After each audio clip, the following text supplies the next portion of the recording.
दोपहर 2 बजे की 5 बड़ी खबरों की ओर, जहां पहली बड़ी खबर आपको जम्मू कश्मीर चुनाव से जुड़ी हुई दिखाएंगे, जहां बीजेपी ने सोमवार को कैंडिडेट की दोबारा लिस्ट जारी की है। और दूसरी बड़ी खबर यूपी से होगी, जहां मुख्यमंत्री योगी ने जन्माष्टमी के मौके पर बड़ा संदेश सनातन समाज को दिया है। तीसरी बड़ी खबर छत्तीसगढ़ से है, जहां मार्च 2026 तक देश से नक्सलवाद खत्म को लेकर एक्शन प्लान तैयार कर लिया गया है। गृह मंत्री अमित शाह यहां पर पहुंचे थे और रणनीति बनाई गई है।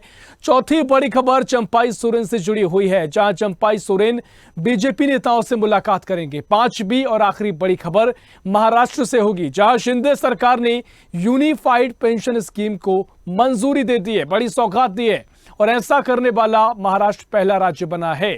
कुल मिलाकर दोपहर 2 बजे की ये 5 बड़ी खबरें जो आपको आगे विस्तार से बताएंगे। और विस्तार से खबरों की ओर रुख करेंगे, जहां जम्मू कश्मीर विधानसभा चुनाव के लिए भारतीय जनता पार्टी ने सोमवार को कैंडिडेट की दोबारा लिस्ट जारी की है। इनमें पहले फेज के 15 प्रत्याशियों का नाम शामिल किया गया है और इसमें कोई बदलाव नहीं है। इससे पहले पार्टी ने सुबह 10 बजे 44 नामों की इस लिस्ट जारी की थी, जिसे 2 घंटे के अंदर ही वापस ले लिया गया। करीब 12 बजे पार्टी ने सोशल मीडिया हैंडल एक्स से अपनी लिस्ट डिलीट कर दी और हटाई गई लिस्ट में 3 चर्चित चेहरे, 2 पूर्व डिप्टी सीएम निर्मल सिंह, कविंद्र गुप्ता और जम्मू कश्मीर के पार्टी अध्यक्ष रविंद्र रैना का नाम नहीं था। जम्मू कश्मीर की 90 सीटों के लिए 18 सितंबर से 1 अक्टूबर के बीच 3 चरणों में मतदान होंगे। नतीजे 4 अक्टूबर 2024 को आएंगे और बीजेपी ने उम्मीदवारों की नई लिस्ट जारी की है। इसमें पहले चरण में होने वाले चुनावों के लिए 15 उम्मीदवारों को टिकट दिया गया है। जिन सीटों पर ये मुस्लिम उम्मीदवार चुनाव लड़ रहे हैं वो ज्यादातर कश्मीर घाटी में मौजूद हैं। जम्मू कश्मीर में भारतीय जनता पार्टी ने नई लिस्ट जारी की है और 44 नाम की जो सूची जारी की थी उसे पहले हटाया गया और उसके बाद एक नई सूची जारी की है। और इसी खबर पर और भी जानकारी लेंगे। जम्मू कश्मीर से हमारे सहयोगी एजाज राशिद हमारे साथ जुड़ गए हैं। एजाज, जिस तरीके से भारतीय जनता पार्टी लगातार सक्रिय है जम्मू कश्मीर में विधानसभा चुनाव को लेकर और अब नई लिस्ट जारी की है, सुबह एक पहली लिस्ट जारी की गई थी उम्मीदवारों की, उसे डिलीट कर दिया गया, दूसरी सूची को लेकर क्या अपडेट है?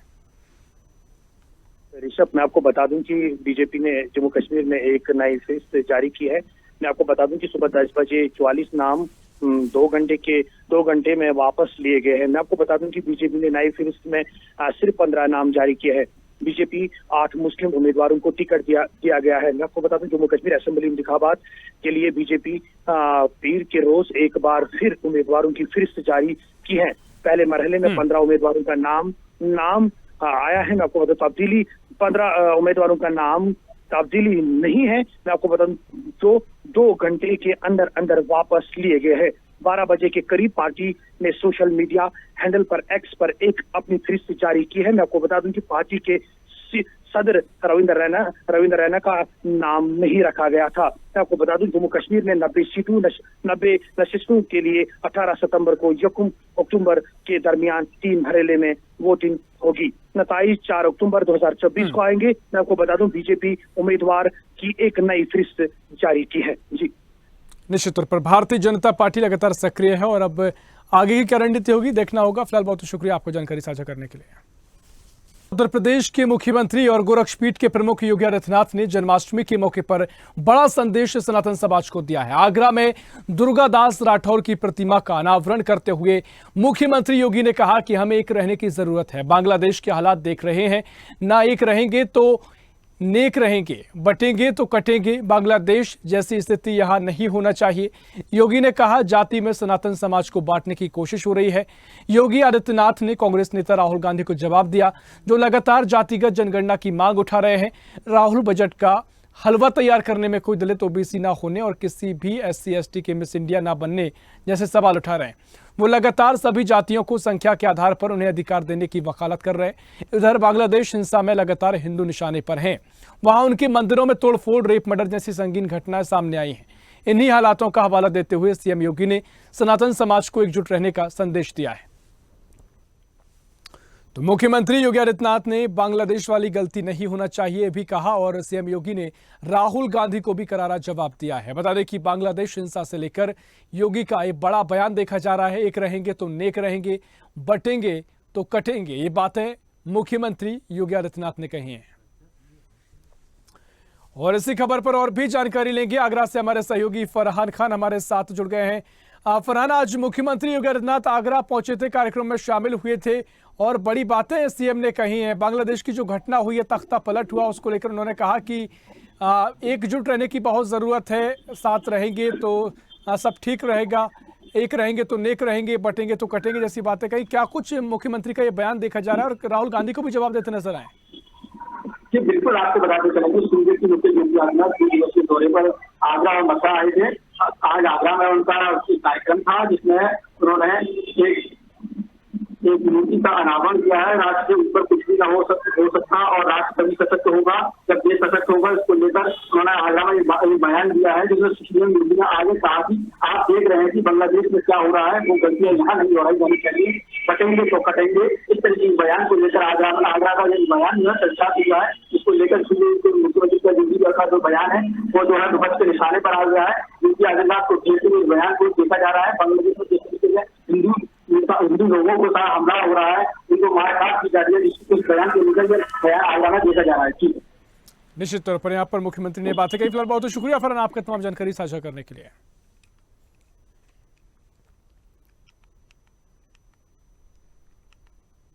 और रुक करेंगे अगली बड़ी खबर की ओर, जहां केंद्रीय गृह मंत्री अमित शाह ने मार्च 2026 तक देश से नक्सलवाद खत्म करने की बात कही है। अमित शाह ने छत्तीसगढ़ की राजधानी रायपुर में वामपंथी उग्रवाद की समीक्षा की है। शाह ने कहा कि अब समय आ गया है कि वामपंथी उग्रवाद की समस्या पर एक मजबूत रणनीति के साथ, रूथलेस रणनीति के साथ अंतिम प्रहार किया जाए। गृह मंत्री ने कहा, बिहार, झारखंड, ओडिशा, आंध्र प्रदेश, तेलंगाना, मध्य प्रदेश और सिर्फ एक जिला छोड़कर महाराष्ट्र भी नक्सल समस्या से मुक्त हो चुका है। हम सबका मानना है कि वामपंथी उग्रवाद देश की लोकतांत्रिक व्यवस्था की सबसे बड़ी चुनौती है। अमित शाह ने रायपुर में हुई समीक्षा बैठक में 7 राज्यों के अफसरों के साथ मीटिंग की। इस मीटिंग में अलग अलग राज्यों के डीजीपी, पैरामिलिट्री फोर्स के चीफ और राज्य सरकार के सचिवों को बुलाया गया। शाह ने कहा, नक्सल प्रभावित जिलों में केंद्र और राज्य सरकार की सभी योजना का 100% काम हो, इसे लेकर बैठक में चर्चा हुई। केंद्रीय गृह मंत्री शाह ने रविवार को राज्य की सहकारिता के विस्तार से संबंधित समीक्षा बैठक की और अध्यक्षता की। उन्होंने छत्तीसगढ़ के सभी 33 जिलों में पानी समिति के रूप में primary agriculture credit society PACS का शुभारंभ भी किया।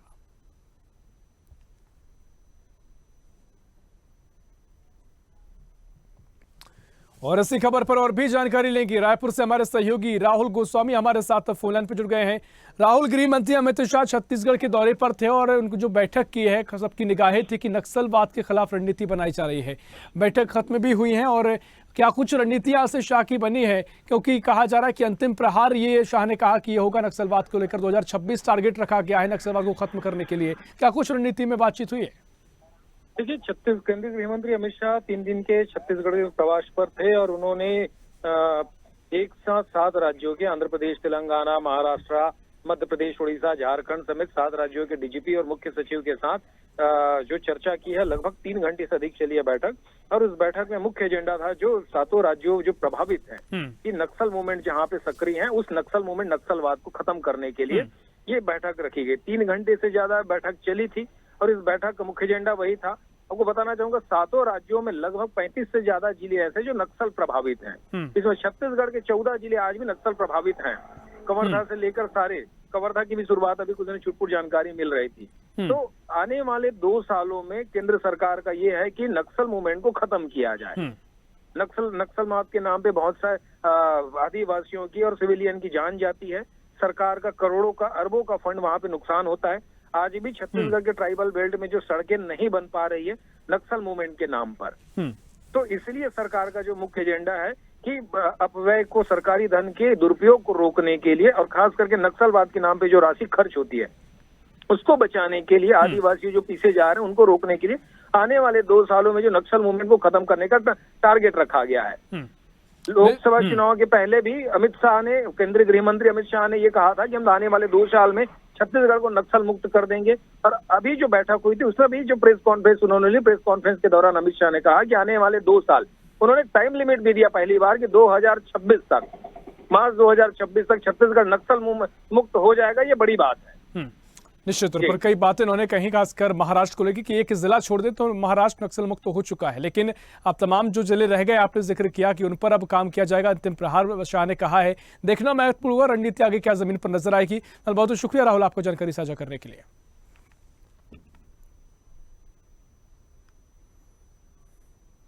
झारखंड के पूर्व सीएम चंपाई सोरेन आज एक बार फिर दिल्ली पहुंचे हैं। बीजेपी नेताओं से मिलने और बीजेपी में शामिल होने के सवाल पर उन्होंने कहा कि मैं अपने काम से 2 दिन के लिए दिल्ली आया हूं, अभी कोई फैसला नहीं लिया है, आगे क्या करूंगा बाद में बताऊंगा। सूत्रों के मुताबिक चंपाई सोरेन दिल्ली में बीजेपी के बड़े नेताओं से मुलाकात कर सकते हैं। अगर बीजेपी नेताओं से मुलाकात के दौरान बात बनती है तो वे झारखंड मुक्ति मोर्चा जेएमएम पार्टी और मंत्री पद से इस्तीफा भी दे सकते हैं। इधर असम के मुख्यमंत्री और बीजेपी झारखंड प्रभारी हिमंता बिस्वा शर्मा ने कहा कि मैं चाहता हूं कि चंपाई सोरेन बीजेपी में आए और हमें ताकत दे। चंपाई सोरेन के सामने 3 रास्ते हैं, वो अभी दिल्ली में है, उनके साथ बातचीत का रास्ता खुला है, आगे जाकर क्या होता है देखना होगा। झारखंड विधानसभा चुनाव के लिए प्रभारी बनाए गए केंद्रीय मंत्री शिवराज सिंह चौहान, असम में सीएम हिमंता बिस्वा शर्मा और अन्य नेताओं से चंपाई की मुलाकात हो सकती है।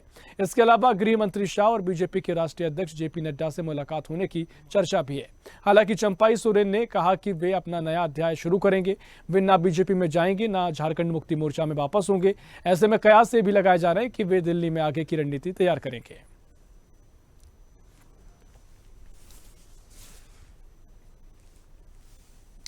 और इसी खबर पर और भी जानकारी लेंगे। रांची से ब्यूरो चीफ राजू सिंह हमारे साथ फोन लाइन पर जुड़ गए हैं। राजू, यहाँ पर जिस तरीके से चंपाई सोरेन लगातार सुर्खियों में हैं और दिल्ली भी पहुंचे हैं, तमाम नेताओं से मुलाकात भी करेंगे, लेकिन सवाल यही कि क्या उनका आगे का रास्ता होगा, क्या नए पार्टी बनेगी, बीजेपी में शामिल होंगे या फिर भारतीय जनता पार्टी को सहयोगी दल के साथ गठबंधन के तहत उन्हें पार्टी आगे बनाएंगे, उसके साथ आगे बढ़ेंगे, क्या कुछ उनकी रणनीति आगे दिखाई दे रही है? ऋषभ जी, जब सीएम पद से हटाने पर चंपाई सोरेन जी काफी नाराज चल रहे हैं।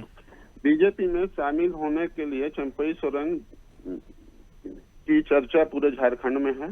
झारखंड में सियासी भूचाल आने की संभावना है। 3 विधायकों के साथ वो दिल्ली पहुंचे हैं। बीजेपी नेता से वो मुलाकात करेंगे, उनका एजेंडा यही है चंपाई सोरेन जी का। असम सीएम हिमंता बिस्वा शर्मा बोले हैं कि चंपाई सोरेन के आने से झारखंड में मेरी पार्टी मजबूत हो जाएगी और उस रणनीति के तहत हम काम करेंगे। बीजेपी नेताओं से मिलने के बाद बीजेपी में शामिल होने पर भी उन्होंने कहा कि हम अपने कार्य से दिल्ली आया हूं। उनका ये वक्तव्य है कि मैं अपने काम से दिल्ली आया हूं। निश्चित तौर पर देखिए, अभी काम से दिल्ली आने का बात वो कह रहे हैं, लेकिन देखना महत्वपूर्ण होगा क्योंकि चर्चाएं कई हैं, चर्चाओं का बाजार गर्म है और कई कयास भी लगाए जा रहे हैं, लेकिन समय बताएगा क्या कुछ आगे की उनकी रणनीति रहती है। फिलहाल बहुत शुक्रिया राजू, आपका तमाम जानकारी साझा करने के लिए। और रुक करेंगे अगली खबर की ओर, जहां राज्य में यूनिफाइड पेंशन स्कीम महाराष्ट्र में लागू कर दी गई है और इसका ऐलान मुख्यमंत्री एकनाथ शिंदे ने कर दिया है। बता दें कि महाराष्ट्र सरकार ने राज्य में यूनिफाइड पेंशन स्कीम यानी यूपीएस लागू करने का ऐलान किया है। 2 दिन पहले 24 अगस्त को केंद्र सरकार न्यू पेंशन स्कीम एनपीएस में सुधार कर यूपीएस लेकर आई थी। यूपीएस 1 अप्रैल 2025 से लागू होगी और केंद्र सरकार ने कहा था कि राज्य सरकार चाहे तो वे भी इसे अपना सकती है, जिसके बाद महाराष्ट्र की शिंदे सरकार ने इसकी मंजूरी दे दी है। केंद्र की इस योजना को अपने राज्य में लागू करने वाला महाराष्ट्र पहला राज्य बन गया है। महाराष्ट्र मंत्रिमंडल के फैसले के अनुसार यूपीएस इस साल मार्च से प्रभावी होगी और राज्य सरकार के सभी कर्मचारियों को इसका फायदा मिलेगा। और इसी खबर पर और भी जानकारी लेंगे। मुंबई से ब्यूरो चीफ संदीप हमारे साथ और भी जानकारी के लिए फोन पर जुड़ गए हैं। संदीप, राज्य सरकार ने नई ऐलान किया है, नया योजना का ऐलान किया गया है, यूनिफाइड पेंशन स्कीम को लागू किया गया है। क्या कुछ स्कीम के तहत रहेगा और क्या कुछ आगे की रणनीति सरकार की इस स्कीम के जरिए? जी बिल्कुल, महाराष्ट्र सरकार ने यूनिफाइड पेंशन स्कीम को मंजूरी दी है, ऐसी घोषणा करने वाला पहला राज्य है। अक्टूबर नवंबर में चुनाव होने वाले हैं, यही चुनाव आगे करके जो है महाराष्ट्र सरकार ने घोषणा दी गई है। केंद्र सरकार ने 24 अगस्त को 2024 को एकीकृत पेंशन की योजना जो है की घोषणा की थी। 1 अप्रैल 2025 यानी वित्त वर्ष 2026 से लागू होगी। इस योजना के तहत सरकारी कर्मचारी अंशदान पर पेंशन का लाभ दिया जाएगा। इस योजना के तहत सरकारी कर्मचारी को एक निश्चित पेंशन मिलेगी और कर्मचारी की मृत्यु के बाद परिवार को, इस सदस्य के परिवार को भी पेंशन दी जाएगी। 10 वर्ष का इससे अधिक या 25 वर्ष से कम सेवा करने वाले कर्मचारी जो है उन्हें 10,000 रुपए प्रति माह पेंशन का भुगतान दिया जाएगा। निश्चित तौर पर देखिए, अब यहाँ पर ऐलान अभी कर दिया गया है, लेकिन महत्वपूर्ण इसलिए हो जाता है क्योंकि विधानसभा चुनाव है और मुझे लगता है कि इस समय ऐलान करने का एक मकसद भी ये हो सकता है कि इसका फायदा आगे बीजेपी को यहाँ मिलेगा या फिर गठबंधन को मिलेगा। फिलहाल बहुत बहुत शुक्रिया संदीप आपका तमाम जानकारी साझा करने के लिए। और फिलहाल के लिए 2 बजे दोपहर 5 बड़ी खबर में इतना ही। देश प्रदेश की और भी खबरों के लिए देखते रहिए स्वदेश न्यूज, सबसे पहले देश।